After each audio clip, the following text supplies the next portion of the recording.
Chapter 14, Thursday, November 28, 2019, 1:46 p.m., Old Levita Pass Turnoff, Colorado. Her own sob broke the awful silence, startling her. She tasted her tears and looked over at David. His cheeks were wet too, but he still held the wheel and looked straight ahead as if the truck were still moving. Behind them, the dog whimpered from the sleeping area. But they were alive, and shiny side up, after skidding off Highway 160 in the middle of a bomb cyclone. David found his voice first. "Anna, are you okay?" "Yes." "Can you move?" "Oh, David." She burst into fresh tears, filled with relief, fumbled to unlatch her seatbelt. "If we swerve, we die. That's the rule, and we didn't swerve." David's voice shook. Her neck ached. She patted her legs and arms with her hands, checking for injury. "What should we do?" she asked, crying again. "Why am I asking him what to do? I've been telling him all day what to do, and he didn't pay the slightest attention. But I'm so scared, and he's my rock." The rock said, let me think." He unbuckled too, and then, as if by agreement, they stood between the seats and held each other close. Anna wept into the chest of David's damp parka, and he rubbed her back. Minutes later, without discussion, they crawled into the sleeping area with Casey, with their boots on, and leaning against the cupboard behind the driver's seat, they comforted him.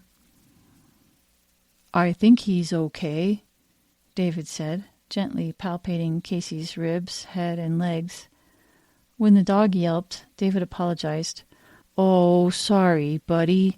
That leg doesn't feel good, huh? It seems like it's a muscle." "Are you hurt?" she asked, peering at David. He sighed. "Nothing specific. A kind of ache all over. Probably from the seat belt." "They saved us." He closed his eyes and leaned his head against the back of the bulkhead. "Yes, we're alive." "And you saved us too with your great driving." He growled. "Go ahead, say the rest of it." "What do you mean?" "You know how you've been saying all day. We should have stopped somewhere and just waited this out." She sighed. "Well, yes, but not much good to say it now. We're going to have to wait here." He chuckled weakly. "Instead of in a nice warm hotel room somewhere." She burst into tears again and leaned against him. Then she said, "Honey, you know you don't have to prove anything to me. You've always been such a good provider for us, and you don't have to show off for me. You're always going to be my strong, awesome husband, no matter what." "That's a lot of pressure to put me under, Anna," he said, and that uncharacteristic edge was back in his voice. "You always say stuff like that, and then I feel like I have to make it come true." "Oh, no, I didn't mean it like that." She rubbed his knee. "I've always just been thankful for what you do." "It feels like pressure," he admitted.